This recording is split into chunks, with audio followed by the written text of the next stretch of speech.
Hey, yo, it's me, Pops Van Marmalade, and you're watching the Comics-Related Madness Network. Huh? So come get some. CromCon. CromCon. Hey, we want to shout out to our sponsors, Daytona Beach Comic Con. If you are a fan of comic books, if you're a fan of comic book conventions, and if you like meeting comic book creators and getting comics and comic-related stuff, then you need to make your plans to attend Daytona Beach Comic Con. This year's show is September 7th and 8th. Silverline will be there, so you should make your plans to be there too. We'll see you there. If you like comics and find yourself in the Orlando, Florida area, doesn't everyone come to Orlando at some point in time to see the House of Mouse? But when you're here, you need to make it a point to visit Coliseum of Comics, especially the one on East Colonial Drive. They carry Silverline Comics, even a limited edition Coliseum of Comics version of our comics. So, when you go, be sure to ask for Silverline Comics and tell them we sent you. OCD stands for Orlando Collector Deviants. OCD, Steve and Trish, they're a family of geeks who promote geek things, particularly those around the Orlando, Florida area. They're big supporters of Silverline, and we think you should be supporters of theirs too. Go give them some love. If you are an independent comic book maker and you need to get your independent comics made, you need to look no further than Kablam Digital Printing. They print our books, and they do a bang-up job. They're not only trusted by Silverline, but many, many independent comic book makers. Head on over to kablam.com and see for yourself just how easy it is to have your comic printed by them. And tell them Silverline sent you. Hi, this is Tim TK, host of That Silverline Show on Tuesday. Join us at 11 p.m. Eastern, 8 p.m. Pacific every Tuesday night as we discuss pop culture and the joys of making comics. Hi, I'm Barb Kaalberg, co-host of Silverline's Wednesday Wham. Join us each Wednesday nights as we discuss comics, literature, movies, and anything else that may catch our attention. I'm Roland Mann, and I host Silverline's Silver Sunday. Join me every Sunday at 8 p.m. Eastern as we make mine Silverline.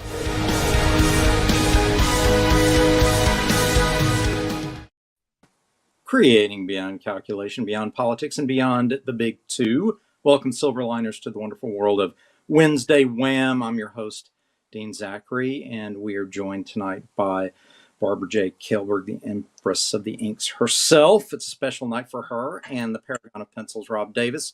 Rumor has it that we will be joined late by one of the Wizards of Wordplay, at least Rory Boyle, and possibly Brent Larson later on in the broadcast.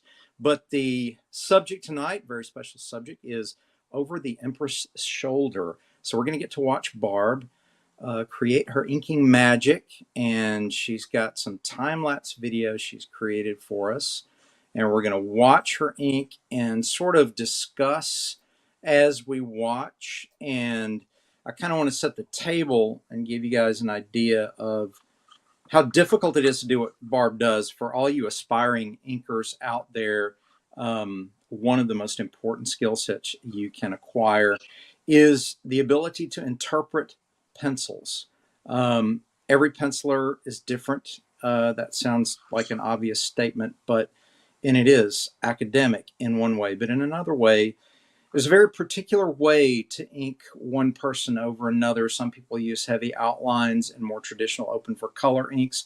Other people, like myself, tend to pencil with a lot of hatching and a lot of line work, more in the Silvestri school or the Jim Lee school. So Barb has had to deal with my stuff for a long time, as well as names much, much more well-known than myself. Without further ado, however, Barb, if you were to give advice before we start watching the videos, what's a good way for a young aspiring inker to get their feet wet, so to speak, to get, what should they practice on? Well, the most important word that you just said there is practice. And I know it's hackneyed and cliche to say practice, practice, practice, but there's a reason why it's a cliche. It's because it's true. Yeah. When I first started inking over 30 years ago, I spent just a year making lines. I would fill up 11 by 17 Bristol board with large squares, and each one of those squares I would fill with lines. There would be circles and curves and stuff like that, and just straight lines, hatching lines. and I spent a year just perfecting my control over a brush. That was back when I was still using a brush. I used Winsor & Newton Series 7, size 2. The quality of those brushes in the last few years has declined, however.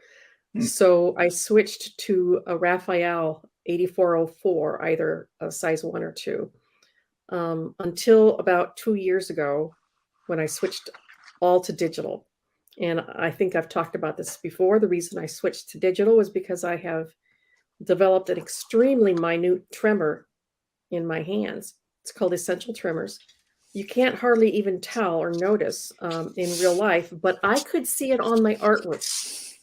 And for a perfectionist like me, it wasn't good enough to be almost as good as I used to be. Right. So I switched to digital, where I could turn up the stabilizing control or the streamline control on my digital pen, and it offset that tremor. You don't see it at all anymore. Do you recommend a new inker, an aspiring inker, begin with analog to learn the discipline, Yes. or is that unnecessary at this time? Talk about that a little bit. Because I mean, people say, well, digital, that's cheating. No, because I'm using the exact same hand strokes, the exact same techniques that I used working in physically with real brush and ink as I do on the iPad. I'm just using a stylus instead of a brush, and I'm working on an iPad instead of a bristleboard, Strathmore. Right. So I'm using the same exact techniques. So really, I would learn to do it old school first, because you never know when you're going to need it old school, especially if you. Hi, Vic.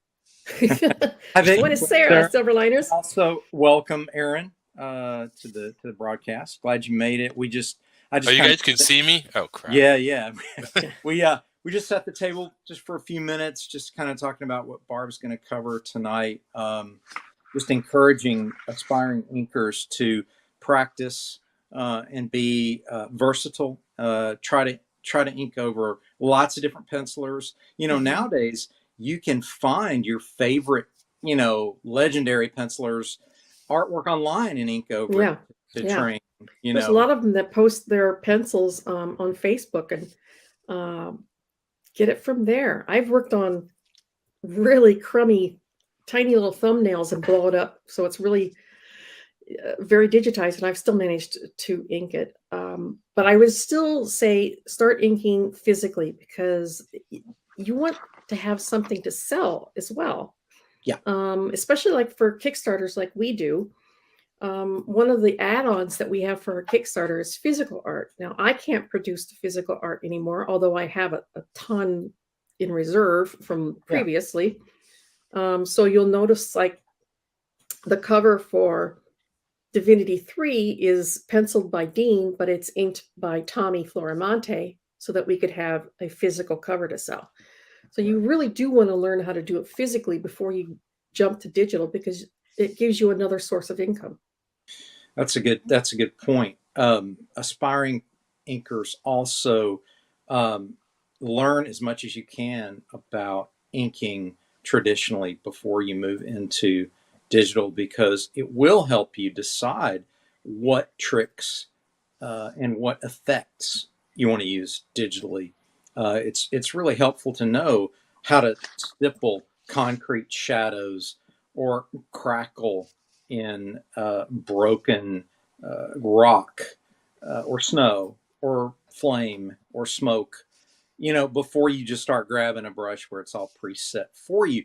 There's something about the individual's personal and distinct interpretation of something before you use a preset interpretation.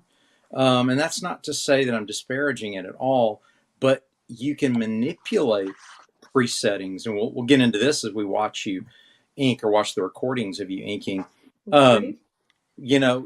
Let's do this. Let's get started. Pop says, hey Bob. We're gonna get started here and screen share. Why don't you just talk us through how you approach it and how you get started?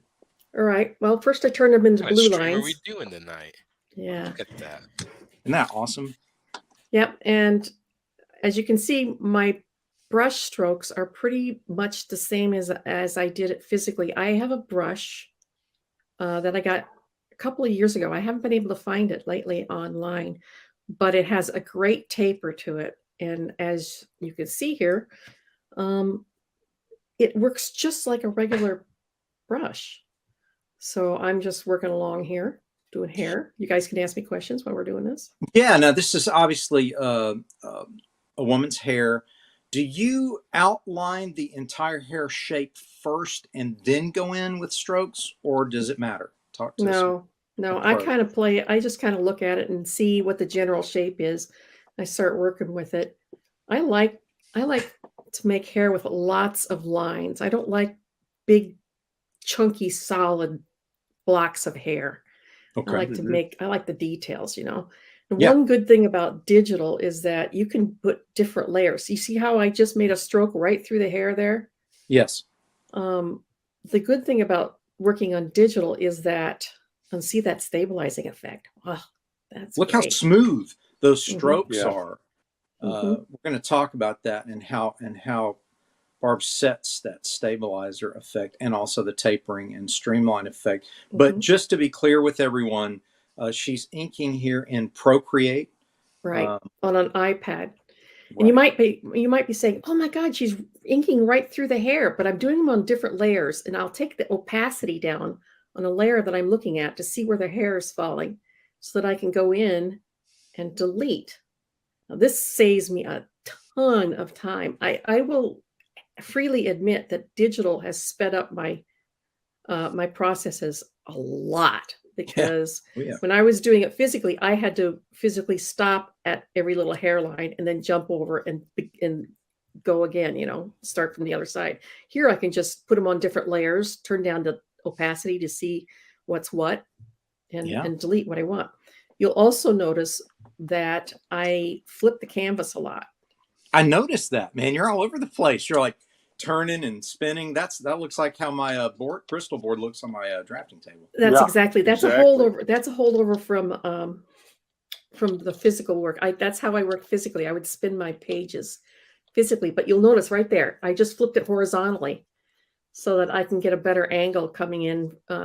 It makes my natural angles work better if I can flip the pages horizontally back and Yeah, forth. one thing you can't do with a physical is flip it in space, like flip it in 3D. So you flopped it. So Yes, Mhm. yes, which is that's a neat little trick that you can't do with physical. right. inking. Now the only problem is that sometimes I forget that I flipped them. found this on the web. Okay, Siri. Tell us what. I Tell will us forget that I have flipped it, and then I'll put it in the Dropbox, and it's backward. I had 2 pages in Divinity number 3 that I had to have poor Mike Belcher go back in and re-letter because I had sent them to him flip, and the Flipped. script actually fit pretty close Wow. Cool. to the flipped version. So I'm like, I'm really sorry, but you got to go redo these and flip the pages, please. What exact type of brush are you using? Mine's called a super smooth inker, and I got it from True Grit Texture Supply, which is a great place to get brushes. But I Okay. can't seem to find this particular one anymore. They do have different versions of this, but if you just Google super smooth inking brush for Procreate, you're going to come up with half a dozen or more places now that you can get them. They weren't as easy to find when I started because I guess inking comic books wasn't huge with Procreate. Help me, please help me. That's what the fly. Yeah. That's just amazing. Look at the resets, how many resets you'll go as you go back to look at your perspective from a distance and then close back in, because I'll notice that if I'm hyper focused on an area, sometimes I may overwork it or it may not successfully integrate as I pull away and look at it. So that's another digital, shall we say, pothole you want to dodge, is hyper focusing too much, because you'll spend too much time in one area and you realize, holy crap, I got to look at the whole piece here and be Now comprehensive. here I have switched to using an eraser, and you can choose all of the brushes that you have available for inking. You have available for erasing as well. And I've chosen the super smooth inker in erasing, and I've erased, put strokes in her hair. Right now I'm past the hair, and I'm going on to different things here. And you could do it with white ink as well. Yes. So Yeah. if you don't have the ability to Old-fashioned erase way. whatever program you're using, Yes, you what could it just use says, white ink instead. those look like vector lines on a JPEG or bitmap image. They are so smooth, they do look like vector lines. I know some genetic mutants who can actually ink in Illustrator, which I've always wondered, why would you want to? Because you jump out the window. That would be so much work. Yeah, it'd be so much work. But There's another thing I like is that it'll automatically, if you hold your stylus down, it'll automatically smooth your little circle out. yes, it will. That's one of the little tricks. It's Everybody actually always not look up that- tricks of the yeah. trade. Just hold it down and it'll make a perfect circle for you. And then you just use the drop. The You know, where you have autofill. Yeah. the fill. Where you'll have a contained area and you can just fill. But those are great lines. But you see the speed with which you're doing that. I know we're talking about time lapse compression and This so is only on. time by 2. I've only taken this up. This is double time. Okay. still Still pretty pretty fast. quick. That's still very fast. Mhm. Oh, Strangely enough, Woody- it's actually Woody's almost had some adult beverages, I think, because to the Yeah. vector go the spoils. Wow, that's pretty good, man. It's pretty good. Oh, Good material. it's actually Um, not hard to vector the ink and vector. I've been using Illustrator for years. You actually can almost do it faster. Well, I know that sounds weird, and the reason you can do it, see those ink lines like in the brush, Yes. like if you go up to her hair, those lines. Yes. You could just do a blend. So say you want to get 30 strokes in there. Yeah, You I just got take the front and beginning, you just blend the lines so it repeats it, and then you Yeah. can just nudge the line you want to do. you know what I hate about it though is playing with Bezier curves and pulling, pushing. That just to me that's technical and not artistic. Vic says, Barb, I've heard about people doing 45 minutes for stuff you really need to hyper focus on and 45 to finish it off. Have you ever tried inking like that? Hyperfocus is what I call being in the zone. Okay. I can get in the zone on something, and I'll look up and 2 hours have gone by. I'm like, wow. Yeah. Yeah. You know, that is the best because you're just so on, and everything's working perfectly, and you're feeling it down into your very bones, Yes. Yeah, I call it the zen of penciling or inking. You become one with the work.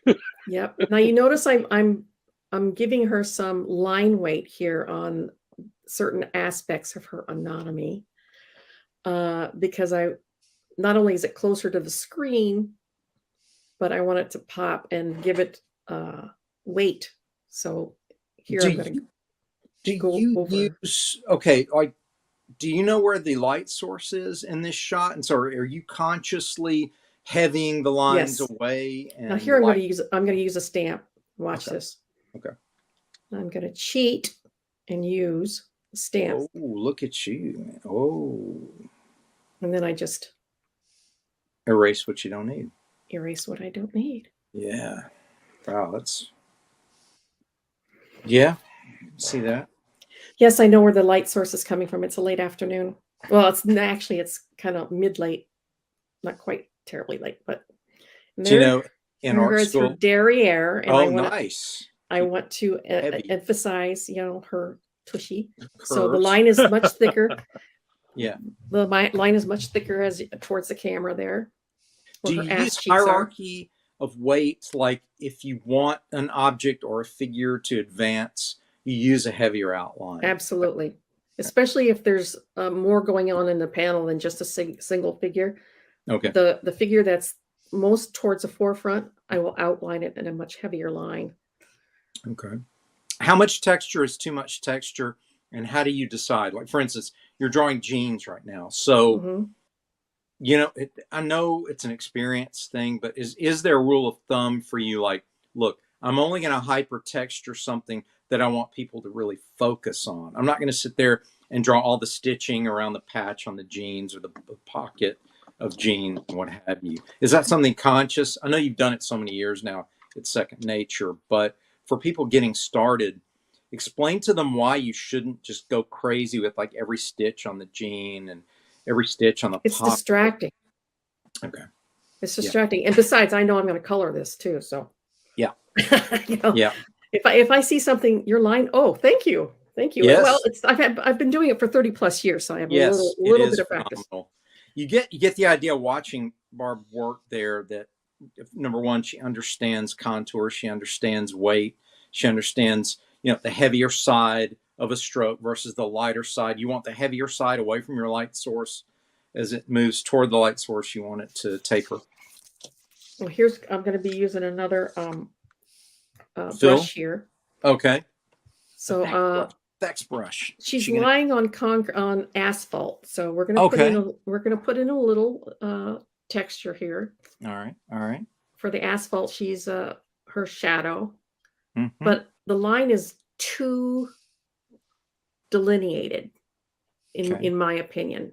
So I am going to soften it by choosing another stipple brush in the erasing feature. Okay. And soften the edges of that so it's not quite so harsh. And you're going to see that here. It's not going. Okay. Do you find, this brings up another question. Do you find that some preset brushes are too structured and look too mechanical? Yes. Okay. And there's a fix that I use for that. And that's exactly what this is I will go in and break up that structure with a different pattern in erasing. And see, so I'm taking away some of the edging on that. Yes. See that. And making it a softer edge. All right. You need to Google smooth inking brushes for Procreate if you want any of the smooth inking that I've just showed you. And here are some of the brushes that I have in my collection. The infamous Kirby Crackle. I love it. I went out and bought that when you first mentioned it. I have that now. It is really cool. Mm-hmm. There's stripes. I've got this one I created, the dual brush. I saw somebody do it online and I followed the instructions and I made a dual brush. A dual brush. Now explain in detail what that is. It makes two identical lines side by side. So say if you're doing a rope and you don't want to do two lines to make the rope, I can just do it in one line. Nice. I got a crow quill here that's really great if I want to do a bit more texturing, rough. I use crow quill for like bricks, rocks, very organic. That. Yeah, very, very organic. Are there certain, like when you see, when you're faced with a particular inker, do you immediately look at, or penciler, do you look at the pencil art and go, okay, I know exactly what brushes I need for this. I need crow quill. I would say 90% of my brushes inks are all with the smooth brush. Stiletto says, I have no experience with drawing digitally. I like that you can edit and erase without wearing out your paper stock and picture. Yeah. True. Oh yeah. Now here I'm going to mess with a brush and just show you kind of that you can adjust the taper on the end. I'm just picking a generic studio brush. And you can see with the stroke properties on it. Okay. It says streamline. You can adjust right here. It says streamline. You can adjust that streamline to take out any wobbles.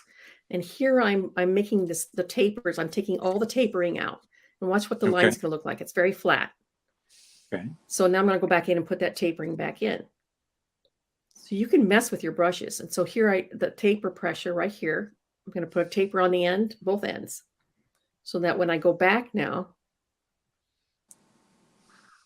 when I go back there, now I've got a taper on the end. See this taper down here? Sweet. Yes. Yeah. Always, always, always, when you're messing with your brushes, duplicate the brush first so you don't lose your original, and just mess with them. See what all the different functions do in your brush controls. Now this is in settings, or are you in? You're in the settings portion of the brush itself. Well, I'm just the settings portion of the brush. Here I'm just choosing some fun stuff. Here's zips and stipples. I have to say that I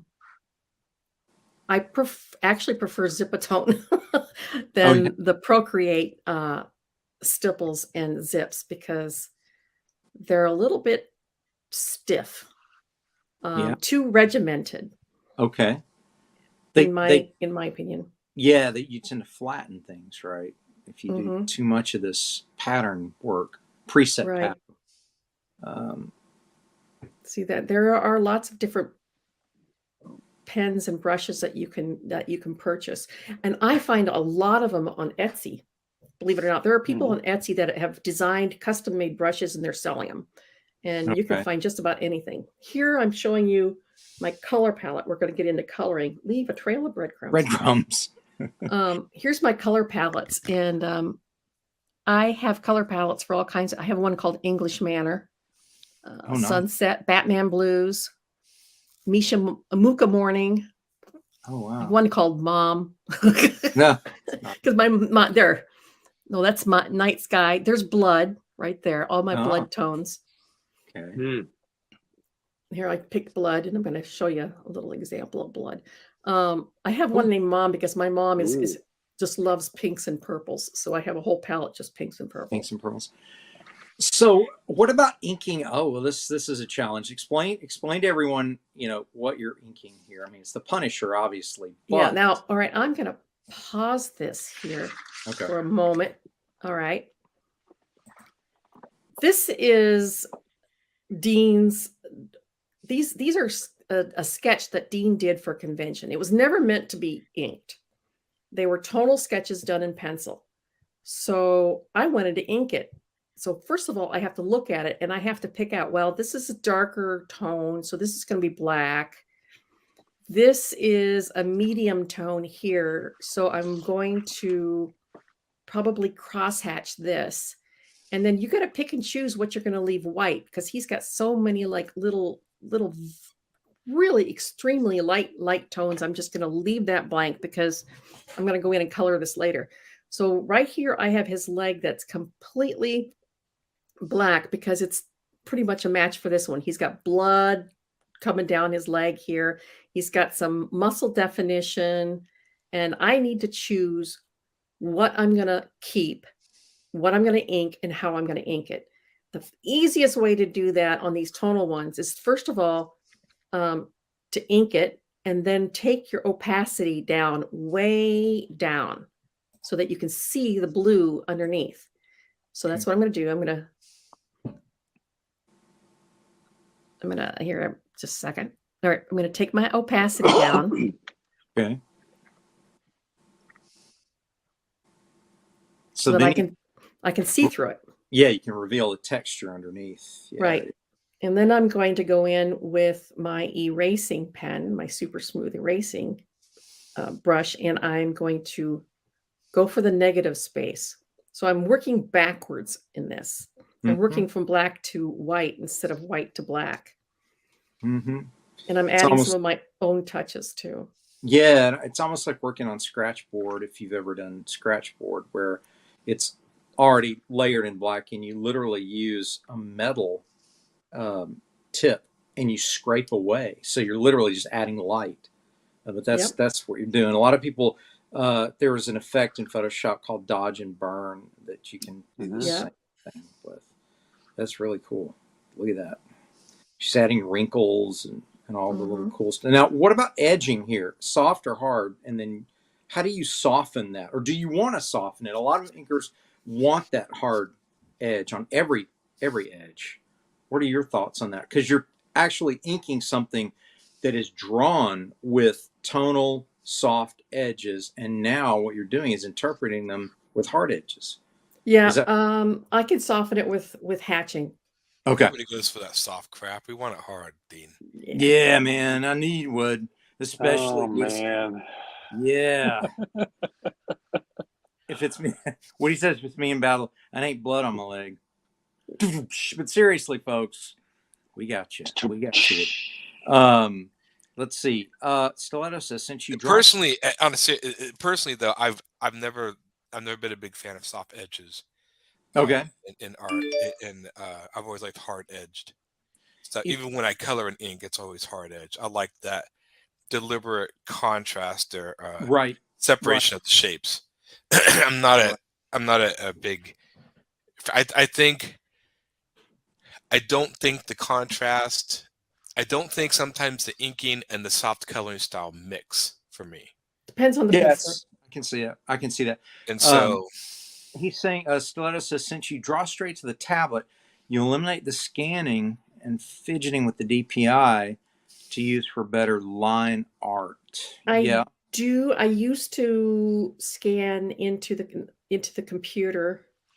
All right, that one's done.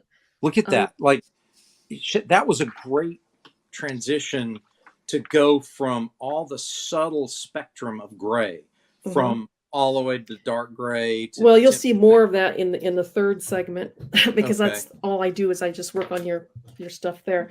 I used to scan in artwork and turn it blue and then print it out and ink on it. I don't have to do that anymore digitally. However, I do. I get the pencils and it's gray when I get them. The digital file is gray, and I pull it up in Procreate and I adjust the color balance to turn it blue. So that's all I really have to do for that. I just never, let's see, his experiences at Corel, that's what DPI would you scan that Punisher picture in at? You have to use at least 300. I usually do 350 to 400. You get up to 600 and you're going to have like one layer to work on. It's it eats up memory like crazy when you think it's 600. Yeah, you want to have if you don't have a high speed processor, it'll slow down your work. And you don't need it for black and white art. You don't. I've suggested to people 300 is usually good enough. Yeah, 300 is a good standard. If you're I usually use 350, but that's because my Procreate just kind of automatically sticks it at 350. Oh, does it? Yeah. And the thing is, if you're working full size, it's going to get shrunk down anyway. Yeah, it's going to get shot down to a smaller size. I suggest to people, if you're going to go 600, save that for banners and large posters. Right. Yeah. Also, Procreate does not separate your line art. No. I have a program called Metabang, which is another, drawing program. But I only use it for separating line art. I pull it into Metabang, and the first thing it asks you, a little sign will pop up. Do you want to separate line art? Yes. And then I separate the line art, and I instantly export it as a PNG to Procreate. It's just that simple. The answer is duh. Vic says, I know this isn't process, but what was the first inking job you got?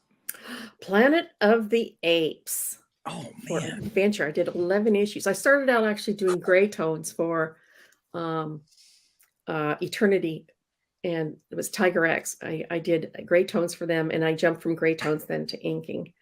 So yeah, and I look back at those pages now, I'm like, oh my god, all the line weights are wrong. Yeah, the same thing with my early pencil work. Ooh, yeah. We're gonna jump to coloring here for a while, and then we'll go back to inking. Yes, and we'll go back to inking. I'd love to see some coloring. Now, this is something relatively new in your skill set world, right? Tell us about it. It is, and I have to say, I've only been at this for a couple of years, so I'm not nearly as good as, say, Roberta. But here we are. I'm showing you a palette. I don't know if anybody can see this, but it says my palettes. I have a palette set up for Olivia, Divinity, and Zach. This is Divinity's skin tones, Zach's skin tones, his hair, her hair, her eye color, his eye color. Here's Olivia and Mr. E. This is for Sirens. This is for Sirens down here. I have the zombie. Here's my zombie tones. Right here. Oh, yeah. So these are swatches you created for each those of the are palettes, on your palette. Yeah. Wow, Yeah, cool. Absolutely. Very cool. So the first thing is that fair to say this is your first step when you're approaching coloring a page. You pull your palettes up, or you create the palettes. Yes. I also have cheat sheets. I will make mood boards. Here, and the first thing, obviously, that you have to do for every coloring job is fill in the flats. And most people think it's boring, but I enjoy it. It's kind of like coloring in a coloring book. It's very soothing. You don't have to use a lot of brain cells. It's nice to sit down and listen to a book on tape and just fill in flats. Whose art are we filling here? This is Alex Sarabia. Alex Sarabia. Okay. Mm-hmm. When you're approaching Alex's work as a colorist, obviously it's already been inked. You are thinking, how much nuance are you going to place here? Because I'm getting to a point later on. So how are you thinking, I don't need to nuance these, or I am going to nuance these as far as highlights and shadows? I typically stick to 3 colors unless we're in nighttime or specific, like in the latter part of Divinity number 3, it's very late afternoon and the sun is very strong at an angle, something like that. Otherwise, I usually stick to your typical 3 tones on everything. Okay.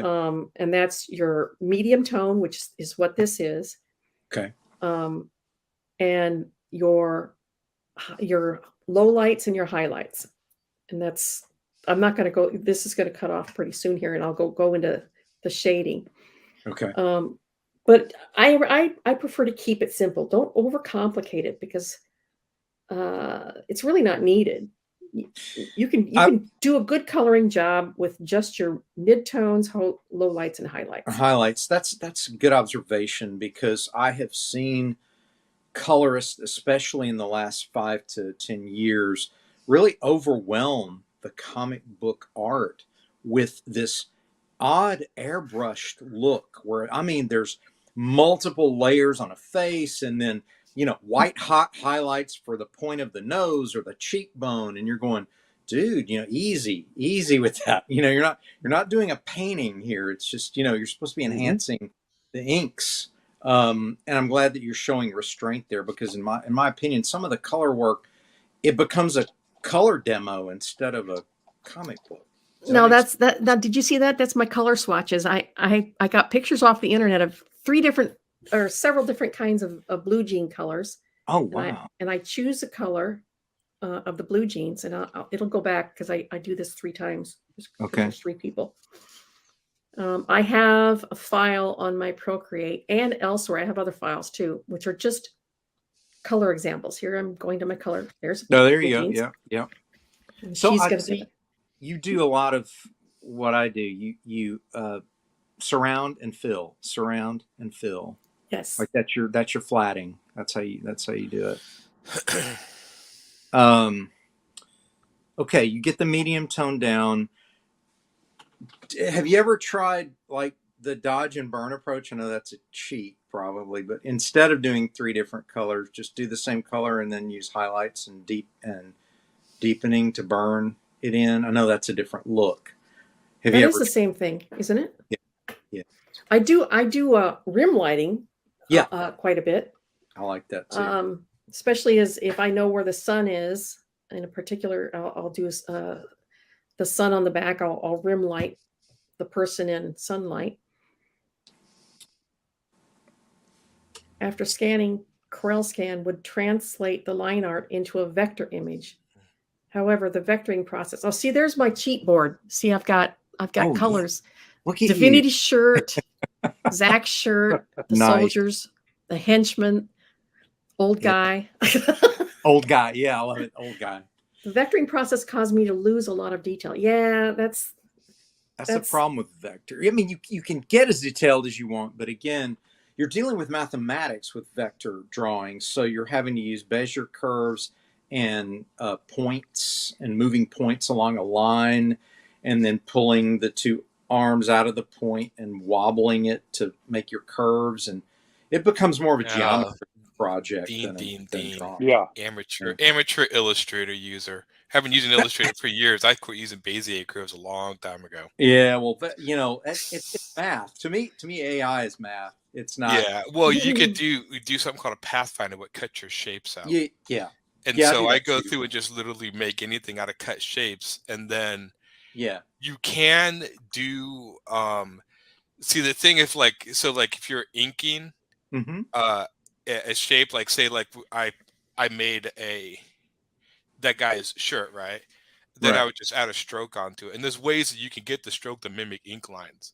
Yes. So you don't even have to go through the process of inking the shirt. You just transfer to a stroke. Boom. Right. And it's done. See, this is right over my head because I started so late in life with digital art. I needed a program that, a monkey could work on. Or that mimicked analog as close. Well, the only advantage that people use vector besides Photoshop is that you can blow a vector image to any size and it stays sharp. Right. That's why it's mostly used in commercial graphic design, but not comics, because you don't really need to blow comics up to a size of a building. The only thing you use vector for in comics would be lettering and mastheads, logos. Yeah. Yep. That's about all I use it for too. I mean, you can ink and do it. I mean, it's not very fun. No. But you can. I mean, look, Vic Dew says my monkey brain can't understand stuff like that. Well, let me tell you, a lot of us feel. If I could learn anybody can learn, because I needed something that a 5-year-old could teach me. And Procreate was simple. It's like Photoshop for dummies. It was simple to learn. Yeah. And really, a lot of people are using it. And it does the job. That's all I care about is it does the job. It does the job. It does a good job. Stiletto says, Dean, I agree. Skin, especially the face, shouldn't look like a glossy vinyl suit. I'm with you, man. A lot of comics today, it's like, wow, they're sculpting in color. It's like, okay, that's cool. That's a style. That's what you like. For comic books, I tend to let the inks do the volume. And three levels of color is just fine. When I color my own stuff, I essentially do a flat and maybe add one other shade. Sometimes I use two shades. I'll use a shade and highlight over the flat, and that's it. All I do. That's it. That's all I do when I color my own stuff. Now, I'm not a colorist very often, but I'm not a colorist at all, but I do appreciate the sophistication of color theory and how a good colorist will use a complementary edge lighting highlight, and it's fantastic. You get like somebody in red, and somebody will throw a green edge light, and then bounce back on the other side and do like a purple, just enough to really round it out. But you can really go down that rabbit hole of color theory and just overuse it. But if you're I don't know, if you're very strategic, it's like anything else. If you're very strategic on where you use color shadows or color highlights, you can really bring a lot of depth to a piece. But see, I love the volume you've got here. It's not overdone. It's just enough. Let's see. Yeah, and you always put the highlights on, the stuff that's sticking out the most. The nose is going to stick out and catch a little sun. Sure. The chin, the earlobes. Yeah. And the cheekbones, and pretty much that's it. Now, what about hair highlights? Are you, like, when you go in and do hair highlights, are you thinking in terms of, okay, I just want sort of a soft shape, or again, do you want a hard edge on your colors with hair? Because a lot of people make hair look like almost a sculpted wax figure. Yeah, no, I use a soft brush, airbrush on the hair. You can see there, the palms, just to make it look more three-dimensional. That shoulder was awesome too. Notice that. Stiletto says, Dean, yes, editing the shaping nose are a pain in the butt. Yeah, they are. They really are. Vic says, this overused color messed with me when I get reprints. Yeah, I hate when people recolor something. It's kind of like coloring an old movie like It's a Wonderful Life. Don't color that. Leave it alone. If it's black and white, leave it in black. Although we do reprints where we recolor things, but it's done tastefully. It can be done well. Look at this now. Okay, when you're going to contour Zach's face here, first thing, obviously, you're going to remember, okay, where's my light source? So see, you're casting the shadow of the hair, and then the brow. You're going to go brow, and then under the nose. You got to be careful with the under the nose thing, because you'll get that little Hitler mustache thing a lot of times. Don't get too harsh on it. But yeah, I love watching that. Just that takes shape and how you gain volume with that. But you're keeping it simple, which I love. That's fantastic. Like, okay, to color a page, once flats are done, it's relatively fast. Is that fair to say, Barb? Like, how long does it take you? It depends on the complexity of the page and how much detail there is. I mean, there's Sirens pages that were all in a jungle, and oh my god, there's so many colors of green. And there's so many leaves and trees and all that stuff. Most of it. Here's a couple of tips. I set the flats down, and I'll set a layer of just skin, just hair, just shirts, just pants, stuff like that. And I will alpha lock each one of those layers so that I can go in and do the brushes over it, and the lines are set. So I can brush up close to it, and it won't go over like this line here. Right there, it won't bleed over onto the background because the alpha lock is setting that tone there. I won't go outside the lines. I won't color outside the lines. Right. And so how complicated is it to set the alpha lock? You just set it, right? You just pick the layer. You just click it. If it's something really complicated like the jungles in the Sirens I just finished, I mean, it's the character. He's running through a jungle in multiple panels, and in some panels he's really small. And the jungles are just overwhelming, and especially there's a lot of background with jungles. And I will color burn those or color hold the black on that, the black inking on the background. So I will take it down to a medium brown to set those really, really super busy backgrounds into the background. So they're faded a little bit so it doesn't overwhelm with the action that's happening up front. So I like to use color holds to delineate backgrounds and foregrounds. So instead of using black, give us the advantages of a color hold. If you want to fade something, or if there's a specific light on it, perhaps there's coming up at the end of this coloring demo is some color holds that I'll be showing you. In the meantime, Vic says, listen, no matter what, it's better than having to color Stephen Platt. I've seen Stephen Platt's work, and it can be very complicated. There, I cast a shadow with her hair. Look at that. Yes. Oh, that's cool. Color holds come in handy on a whole bunch of different for a whole bunch of different reasons. Like I said, if you have a really busy page, you want to fade the background. And if everything is inked, it's all inked. Inking is made to make something jump out at you. You don't want the background to jump out at you. You take the inks and you turn them brown or blue or whatever. Yeah. So it's giving the illusion of atmospheric perspective and pushing your background further. I will also do that with like blood, because I don't, real blood doesn't have a black outline around it. So I'll color hold the inks on the blood to be the same color as I'm using for the blood. So it all looks natural. Stiletto says, I finally got brave and branched out into paint. The bitmap line art had holes in it, even after using different DPI and duplicating the process. All right, Stiletto, here's what I suggest. You need to go to the University of YouTube and YouTube you. Yeah, YouTube you. I have learned so much from watching tutorials on YouTube. They have tutorials on everything, and you can learn a lot of stuff. Highly recommend the University of YouTube. Now, in Photoshop, this may be considered a cheat, but everything works in digital.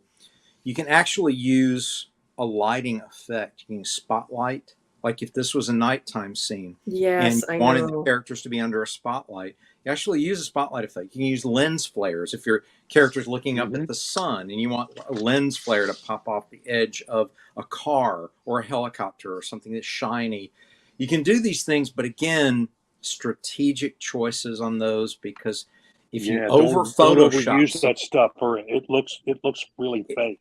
It looks annoying. I remember when people first started discovering blurs. Oh yeah, everything in the backgrounds were blurred. Action blur. It's like, dude, we get it. You can do an action blur, but it's not always useful. Fix this. Yeah, talking about YouTube you after the stream though. Yes, after the stream. You got to watch us now. Stiletto has another question. Barb, what you've done in just minutes would have taken me hours in Corel, primarily because I just can't lock in the line and art quality. Practice. That's really what it is. You're looking at a veteran of 30 plus years of inking. Yeah, but only 2 years of coloring. So, Roberta would come in here and put me to shame. And I have seen those highlighting effects. And as far as I'm aware, you cannot do it in Procreate, but if there's a way, I'm going to figure it out. Okay. I'm going to go back to the YouTube University and figure it out. You know what I would do? Take the image as a PNG or what have you into Photoshop, and just put that filter right over it, and then export it again. Except I don't have Photoshop. Oh, okay, all right. So I'm a Photoshop nerd. I had to use Photoshop for everything. I've been using it since the early '90s. So well, then you know how powerful that program is. I know lots of stuff, but I have only scratched the surface of what it can do. It is an incredible program. Yeah, it really is. For anybody who is overwhelmed by that kind of stuff, there's a light. It's also an Adobe program called Photoshop Elements. Well, there's Photoshop Elements, and then there's I'm just blanking completely on the name for it. That's all right. There are lighter versions. It's essentially Photoshop Light is what it is.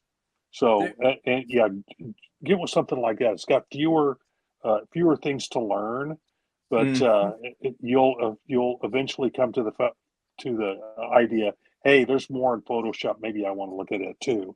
And then there are other programs that do a lot of what Photoshop does that you don't have to get into Adobe's subscription model. Affinity is what I'm this is a finished slowly product. moving over to Affinity to do its to use their programs. Yes, very nice. Beautiful. Now special effects. Whoa, Okay. Cool. Yeah, I'm messing with this cover. Okay, Mess with it. Now this is inked by Tommy, and I drew it, and it's got some energy, a lightning crackle in it, and I'd love to see what you're going to do with this. All right, I'm going to put a layer above the inks, and I'm going to turn it into a clipping mask. Okay, and explain why to those who That's how I do color holds. Okay, got it. So now I'm going to pick a color, and the clipping mask will only put color on what was on the prior level or on the layer. So here I'm just turning all these black lines gold using a clipping mask above the ink layer. Oh yeah, look at that. I'm just messing here. I didn't mess with my real cover. I'm just using this as a real quick tutorial about some of these effects. Wow. So there's the clipping mask on that. Very nice. Makes those radial lines pop. Exactly. Yeah, that's nice. one of the reasons why you want to do a color hold is on your inks is to do just stuff like that. And now, what am I going to do next here? Vic says, I can't wait for the last few backers to hit that less than $50 on the Kickstarter. Yes, sir. Y'all go to that Kickstarter and knock it out. YouTube is such a great resource. Says, I just haven't done anything serious in 1820. Well, do something serious, man. Go for it. I want to see it. Oh, I'm gonna use my luminescent okay. brush. That comes with Procreate. I've added some more, but it comes with some basic luminescent brushes. And this is what you do when you want to get a glowy effect behind something. Nice. Very nice. So put some luminescence in there. You can use different colors. I've used. They don't have an outer glow function. Outer glow, like in Photoshop. Yeah. I haven't used one in it yet. That doesn't mean they don't have one. This is a fairly deep app as well, or program, I should say, as well. I haven't dug deep enough into it. Whoa, that turned out great. Yeah, this is not the finished product.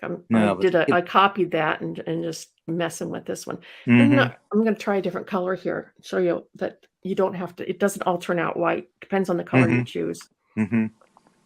So here's again with color. advancing colors and receding colors. You know, color theory tells us that warm colors advance and cool colors recede. So when you're looking at a piece like this, what do you think? What do you want people to look at first? I'll ask you that way. As the colorist, what do you want people to see in this piece first? Her glowing eyes. Okay. I want you to see the power coming off of her. So now I'm going to go back to the clipping mask, and I'm going to use the glow brush. All right. To add her glowing eyes. Okay. So that's pretty much it. Yeah. For that one. Nice. Yeah, I mean, that's the first thing you see when you look at that piece. Your eyes go right to her eyes, so it's a focus on her. Okay, so Procreate, compare it to Photoshop. You're pretty familiar with Photoshop too, right, Barb? Or no? Not as much? No, not at all. Not as much. Okay. I've used both. I would say that what Procreate does is it streamlines some of the best features of Photoshop without the depth. Yeah, there are features on Photoshop that I would really love to have, but Procreate doesn't have. But I just found it so difficult to learn. I just couldn't get it. I guess maybe I was too old of a dog to learn that new of a trick. Photoshop is tough. It's really tough. You would have to go in depth in YouTube in order to YouTube U can help you. Yeah, but I started. And I wasn't willing to pay the subscription fees either. See, that's the other thing. What got me on Procreate when I got my iPad Pro was, hey man, it's just a lot cheaper to get Procreate, which was like, I don't know, $10 when I bought it. Now it's maybe. Which is why you can look at Affinity, and they have Affinity Photo, have Affinity Designer, and they also have an InDesign program publisher that does what Adobe InDesign does, and it's a lot cheaper. You don't have to pay monthly. Yeah, I actually found them on sale for as low as $20. So nice. Wow. Okay. Yeah. I'm going to pull up another video, but it's just going to be in the background. We can talk. There's nothing special I'm going to point out. It's just nothing special. It's just Dean's pencils. Nah, yeah. There's a lot of hacking. It's, scratching. So this is just going to run in while we talk. Okay.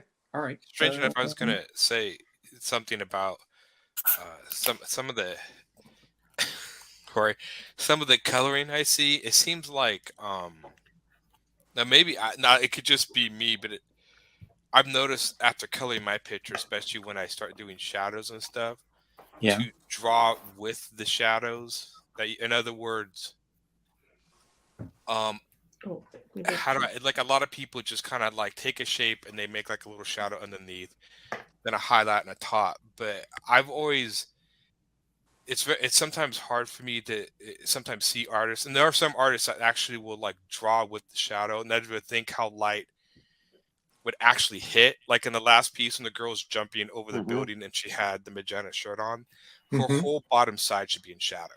That light should be hitting the top. And I know a lot of artists get really, I don't want to cover that stuff up. I'm like, yeah, but if you actually draw it relatively, like how the light's going to hit it, it makes this character pop so much more. And if you don't, that was my only critique of some of the coloring is it even at the end, it looked great, but it still looked flat. That's a good critique, though. That's stuff I need because I'm still learning. The one who's fantastic is Mike Mignola. There's that little flat, but I go in and, like, if you look at my like shadows, I actually draw shapes and stuff. Like one character had his whole leg, like this whole center of his legs in shadow, just the edges are light because that's how the light would hit. And sometimes doesn't always look great, but when you actually get the whole piece done, it looks much more dynamic to me. It really pops. I think people get caught up when they do shapes, just like, well, the shadow goes under, just a little shadow line underneath the shape and a little highlight on top, and that's every shape. And it's like, that's you're defeating yourself. Really look at how light hits everything and how it doesn't have to be like photorealistic, but really get into drawing those shadow shapes. Yeah, don't be afraid. I think what you're saying is, and this is right, don't be afraid to darken large portions of your figure because it does imply more realism and more depth. And it pops those highlighted parts. The highlight parts. Another counter to that also, Aaron, that helps emphasize the blocked out areas is you can still edge light some areas, and you can use the conceit of comic book lighting. If you want, for example, if you've got somebody in heavy shadow, but you still want their figure to be clear from the background, you edge light or edge light certain points, like a knee, a calf, an ankle, a heel of their leg, just so people understand, okay, he's not just melting into a black shadow, unless that's what you're intending it to do. Right. So a lot of times in my pictures, I will put my final step is a white highlight line, and I only put those on mostly time in objects I want you to focus on. Right. So I'm actually doing one of my not comics. I'm doing it fully colored with the shadows and everything. It's take me a little bit, but I only put the white highlight on knocked because that's what I want you to look at. And then I do darken a lot of the trees in the background. He's supposed to be in a haunted forest, and I actually, after I'm done with the color, I actually from the edges will put in black gradients, so darken the edges. So again, I'm forcing your eye to that thing. You can still see pretty much everything in the drawing. There's certain areas I want you to focus on, and then you could also do it with color theory too. I mean, my little barbarian has bright orange hair. That's the brightest color in all the drawings, and I make sure of that because that's what I want you to focus on, his face. So I use that bright colored orange as a focal point no matter where I'm doing it. So it's a way of thinking of color theory. But again, I've learned when drawing with shadow and light, when I started doing it, that I started drawing this entire shapes with shadow and then also some shapes with light, and start playing with how dynamic of things. And once you start playing with that, man, you can make stuff just really pop. You really can. Stiletto says, I have my reservations when it comes to learning how to use layers. Layers are the most wonderful. I never understood why people had, and I'm not picking on you, Stiletto, but I've never understood layers. Just always seem so natural, straightforward. When people's like, I don't want to get into layers. I'm like, well, every program uses them, and they're super easy. Yeah, it's what it does. Layers is a wonderful way to forgive yourself and make mistakes and just delete the layer, or you don't damage the original piece. Now, for two things, I want to welcome Rory and Brent. Welcome to the broadcast here. We've been getting deep into these inks and how Barb approaches them right now. What's happening is her inking a Deadpool drawing that I did. And again, it's important to remember this drawing was not designed to be inked. It was a tonal graphic piece, and Barb is using her decades of expertise here to interpret what is really a gray tonal drawing and turning it into black and white. And she's doing a great job with it. Talk a little bit here. What are we looking at exactly? I know you're real close here. Okay. Inks are black. I've learned that. Yes. Color theory, eye movement, shadows, lots of shadows. Yeah, I can talk like an artist. Working with a tonal piece like this, like I said before, I'm taking the darkest pieces that he has penciled and turning it black. And the mid pencils, the mid tones, I'm cross-hatching them. Okay. So it's just a matter of using my own best judgment on what needs to be left alone as white, what needs to be filled in, what needs to be cross-hatched, and how to cross-hatch. Do you want to lightly cross-hatch in wider spaces? Do you want it closer together? You want double cross-hatching? It all depends on the tonal space. Does it help that you've inked over me? Yes, for decades.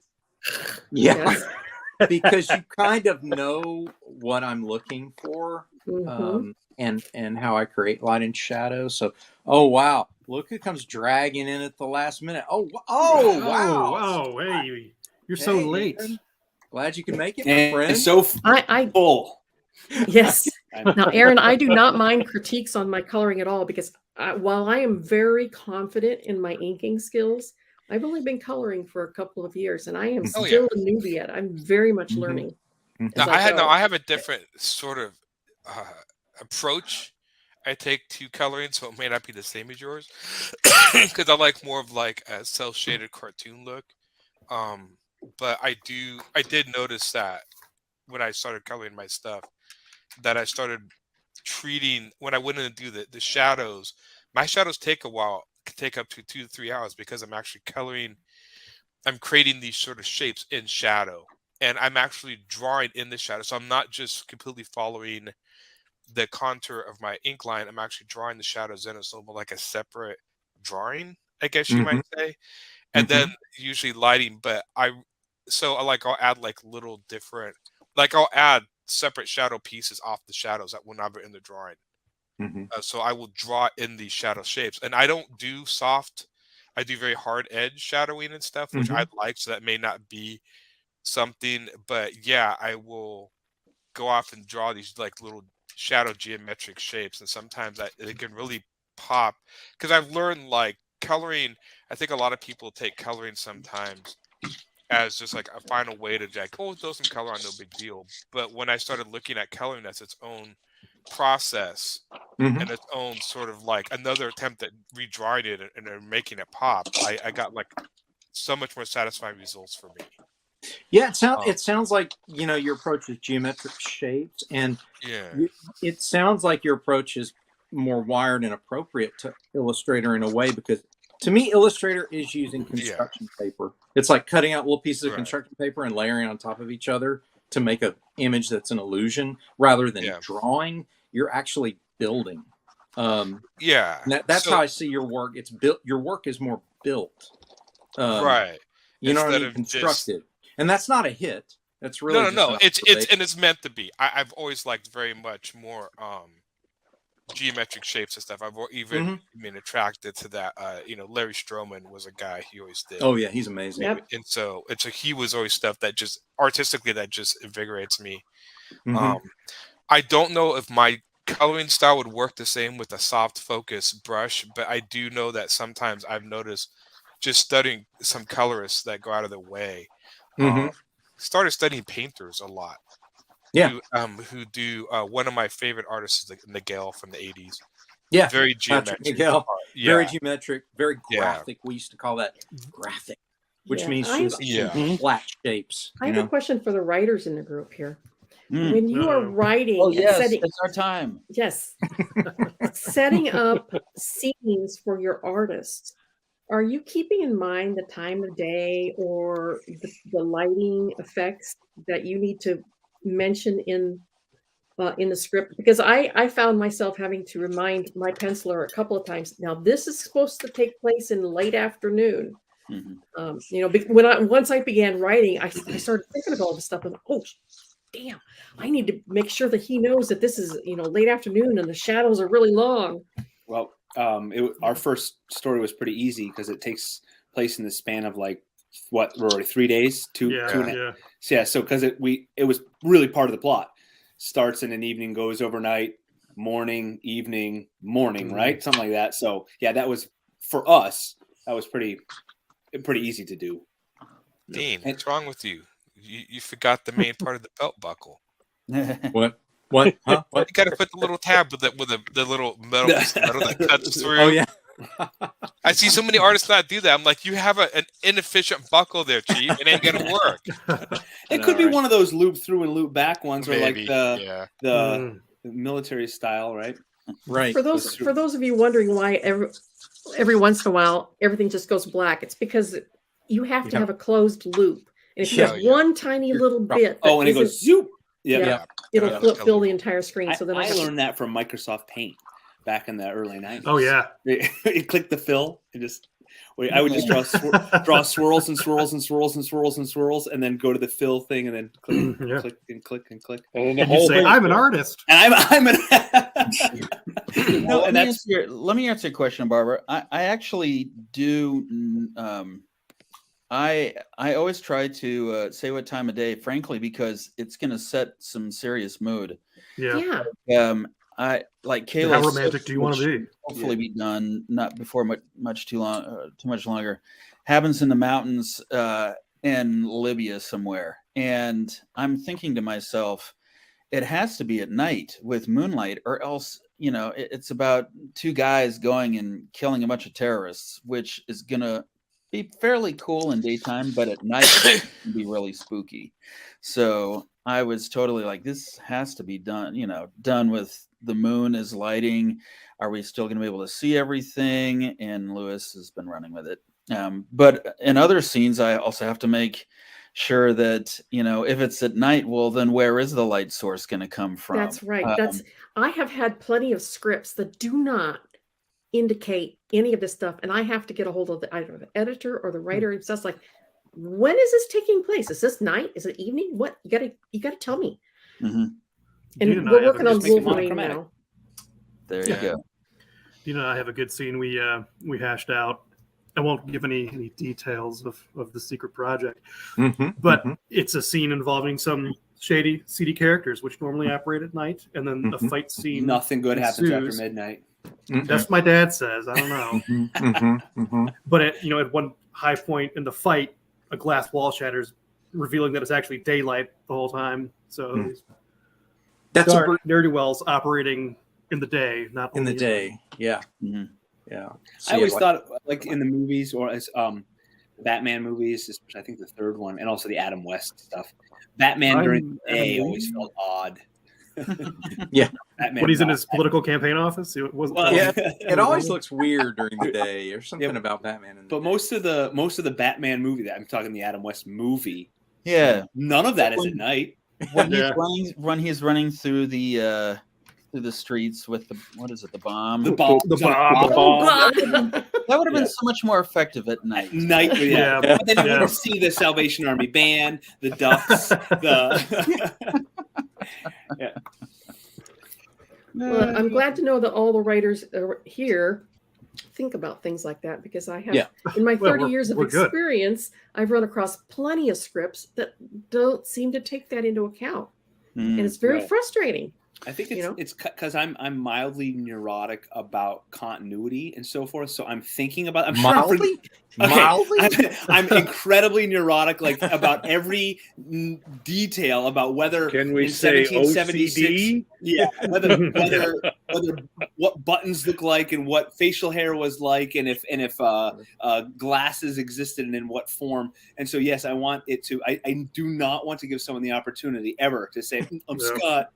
I noticed on page 4 their frock coat that was from the elapsed time. And if that was August of 1776, it was an overcast day. You're going to always have nerds like that. You're going to have people like Aaron picking at you because of the buckle. Actually, you're going to always what about the buckle, man? Where are the holes? In the third panel, you have Felix drinking with his left hand. In the fifth panel, don't blame me for your lack of attention to detail that you saw. I mean, I find myself as a new writer being overly focused on tiny details. Like I'll put in a script. Remember, this is the next morning, so change their outfits. Yes, it's very important because you catch that. Yeah, I remember.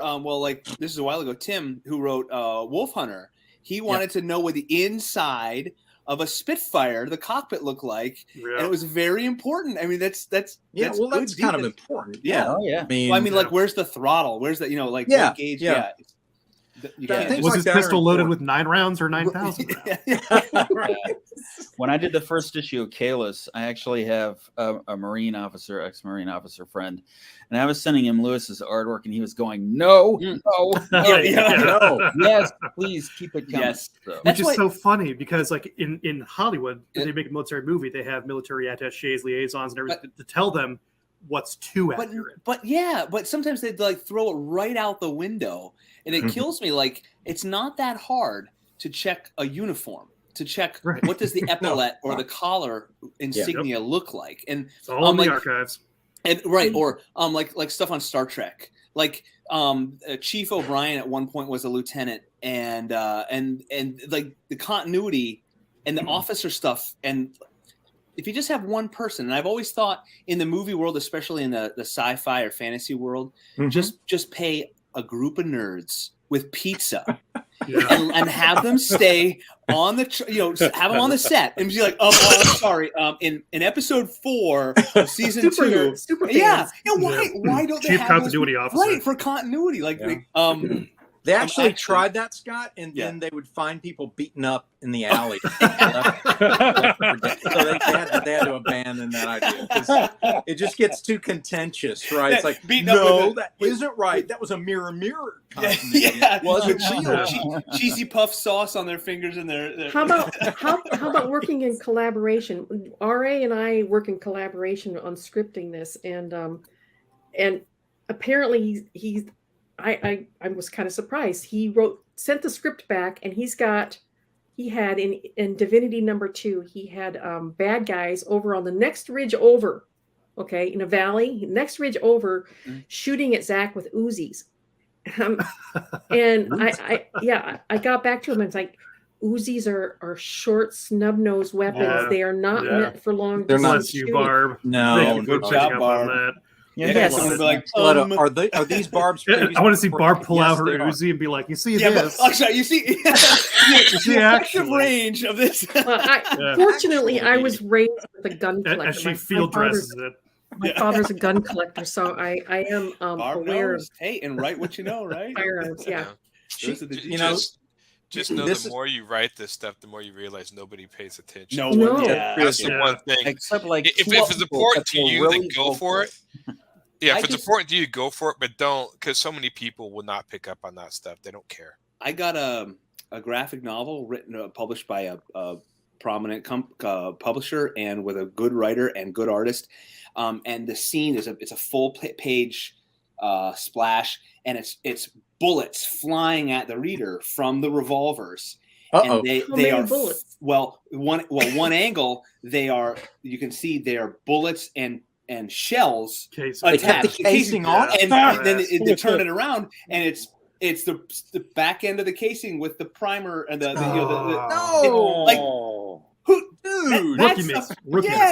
I'm not a gun person, and I know that. But you know that the whole thing doesn't fly out of the barrel. But it was surprising because it was a really great story, and I'm like, that bit of detail got missed. It took you out of the story, right? It's a full page. You know, out of the story, dude. Yeah. Well, even Barb asked me when she was drawing the Punisher illustration. She's like, "Okay, what's he carrying here?" Yeah. So I had to send her the visual reference. I have no problem asking. I says, "What model of gun is he carrying here?" Because I want to make sure I got the details right. And I also had the way he drew the holster. I'm like, this looks like he drew a metal holster. Is this metal or leather? He had shine on it. Plastic. I mean, could be a hard holster. Kydex. I appreciate that sort of stuff. When I like reading through something or watching a movie, or a novel, and then I like going back and noticing the attention to detail. I like those. I like when they do that. And I know sometimes budget-wise, time-wise, whatever, style-wise, it just doesn't work. Sometimes you got a rotoscope. But yeah, sometimes nerve balance. Yeah. Yes, it can be. There can be a movement. So did I get mad inking solitaire? No, I absolutely loved inking solitaire. In fact, I loved it so much. I did every single issue of it. And then when I started Divinity, I asked, I'm done. I asked Jeff Johnson to do a cover. And if you've seen the pink cover, it's this one right here. This cover here, there, that's a Jeff Johnson cover.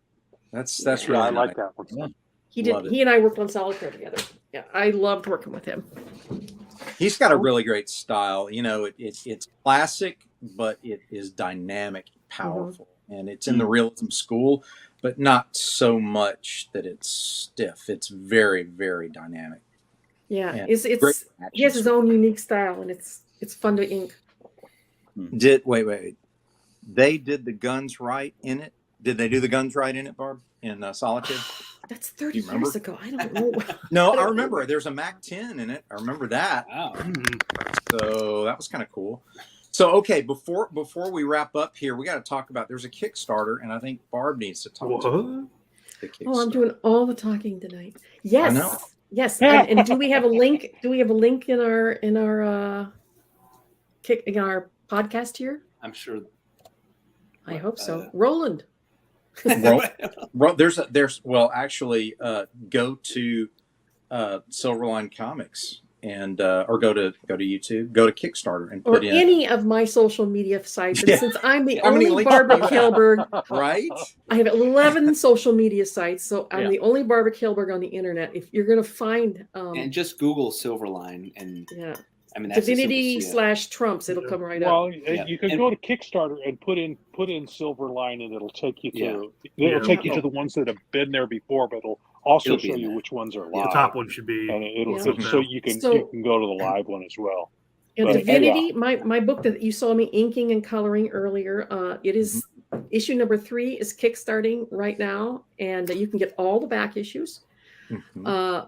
Roland's Trumps is issue number 4 is kickstarting with it. And if you guys have never read Trumps before, it is an awesome book. He takes a deck of cards and turns it into an entire comic universe, with 4 tribes, and they're all competing to be the Trump deck. It's Game of Thrones with the cards. Yeah, and it's got Yeah, political it's good stuff. intrigue, and it's got backstabbing and amazing art. betrayal. I love And, it. the art is Incredible. fantastic. Very powerful. Tell us are there any incentives in the like original art and so forth? Because some of the original artists to die for. There's a Mark Nelson piece. I don't know if it has sold yet, but if you guys aren't familiar with Mark Nelson, he's one of the legendary artists in comics, and he did a little 8.5 by 10 sketch of Divinity for me for this Kickstarter specifically. And there's other artwork by oh gosh, I can't remember. I just went blank.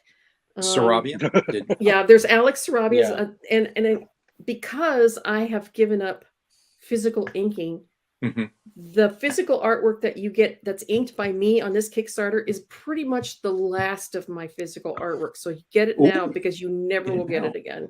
Yeah. See, there's added value there, kids. So that's never going to There's happen. a lot of original artwork for sale, and it's all beautiful. Every single piece is beautiful on there. It is. It is. Any other announcements or anything? What's going on with Steam Patriots, guys? As long as both This is as long as you mentioned it. Can't talk about it? We can. I would like to say that our true fans, the folks that are watching right now too, this is where you're getting the tickle Gucci goo. Because be ready for the tickling, and it will get more pronounced. So stay tuned. That's more torturous. Yes, stay tuned, Can everybody. you be any more vague? I know that's ask Roland. I don't know how the vagaries. We're steeped in vagary. Rob, what about Twilight Grim? Anything coming up? Twilight Grim, talk to us. Well, Twilight Grim's all done. Okay. It was a 4-issue thing, and there's been no talk of doing any more. Although it kind of ends on a point where there could be more story to it. But so far, I haven't been approached to do that. I'm working on a book with Ron Fortier called The Boston Bombers, which will be a 4-issue miniseries that will collect into a graphic novel. And I'm on page 20 of issue 1 right now. So that's coming right along. In fact, it's on the board now, kind of loosely sketched out. He's there. That's nice. Yeah. We need to have one of these podcasts following your pencils sometime. Yeah, we need to do that. Rob, would you be up for over the shoulder? I've got a tripod that I put my iPad on. I can shoot over my shoulder, and then maybe take it and speed it up like she's done her inking. So it's a little more interesting than just watching me do this all for an hour. Yeah, if you kind of Bob Ross monologue while you put a little happy face. We're gonna hide a little squirrel behind this trash can. A little happy little explosion here. Little death. This grenade's our little secret. Just put a little blood. About you, man? Just a blood. Just a dash. Just a little dash. We know when we get to the. That would be fantastic. That would be fantastic. Brent, I know you got Kalis is already done and out. When is Cape Town gonna hit it? I believe that'll be next month's Kickstarter. Oh, for wow! Town. Cool, nice. Yeah. So we're coming up on that. Aaron, I mentioned you just a moment ago when you took off your headphones, but oh yeah, I'm sorry. Tell us what you got in the works, just so kind of tease. Show me what you got. I have. Well, it'd have to be, Happy little vampire. Happy little vampire. I can show you. I can show you one. I don't know if I can. Can I share the screen or? Yeah. We got a couple minutes. Is it present? Isn't that what it is on here? Yeah. Yeah, share screen. Vic says, according to the Silverline Instagram, you're looking for a penciler to the scanner. Scanner I go. Yeah. Send it to Roland. Send it to Roland. Yes. Yeah. So here you go. Wow. This is the first page of my new comic I'm doing. That is gorgeous. Very cool. So that's what I was kind of talking about, like playing with the like shadows, because if you go into here and turn off the line art, you still see those blacks, those shadows. Yeah, man. Yeah, it still works. Yeah, you take away the color. Yeah, it does. Wow. Well, howdy, that black line. So this is man. Tommy. Yeah, I don't know. You turn on the colors again. Very cool. That is gorgeous. Yeah. So the whole book will look like this, and this is like the lettering and stuff. So I'm working on page 2 and 3. I'm doing the obsoletes too. So I just got done finishing 2 to 3 pages of obsoletes, and I'm doing this. And so we can look forward to this new one like being done like what, a couple of weeks, because you like knocked I know. They're pretty fast. Yeah, because I mean, this is funny. This is the way my Goblins was colored. Goblins is colored very differently. I let a lot of the line work do it, but Very in this sepia. one, this is more straightforward. Yeah. I really like that a lot. I really like that too. Yeah, Vic likes your coloring too. He's just kissing your butt though. You know? Oh yeah. He's just trying to get in good brownie with the points. coloring. And then I might pitch this to Silverline. Let's see. But each issue is going to be a standalone story, so you won't have to read issue 1, 2, 3, 4. Every issue is its own story, so you can read them all. 9-1, huh? Yeah, Nice. you can read them all out of order. So Very nice. Yeah. Very nice. Well, I appreciate your time, Barb. I know that took a lot, to get all that together. Let's give Barb a hand, guys. She did great tonight. Round of We applause. appreciate her. And next week, just a little tease. Next week, we're going to be talking about costume and character, which comes first, which informs the other, which is more important, and why. So we're going to get a little bit in depth there, and maybe have a therapy session with Aaron. But that's always the case. But as far as giving me therapy and me giving you guys therapy, because if anyone needs therapy, Dean, I mean, it's a give and take, my friend. It's a give and take. I mean, I have a whole list of stuff that's wrong with you, Dean. If you I know, want man, we do a lot of airing of grievances. And so we need to do some of it on camera for more on entertainment. camera. Yeah. But we always say the same thing as we close out, and we like to do this. So everyone, always remember, make mine. Silverline. I'm April Hunter. Make mine Silverline. All right.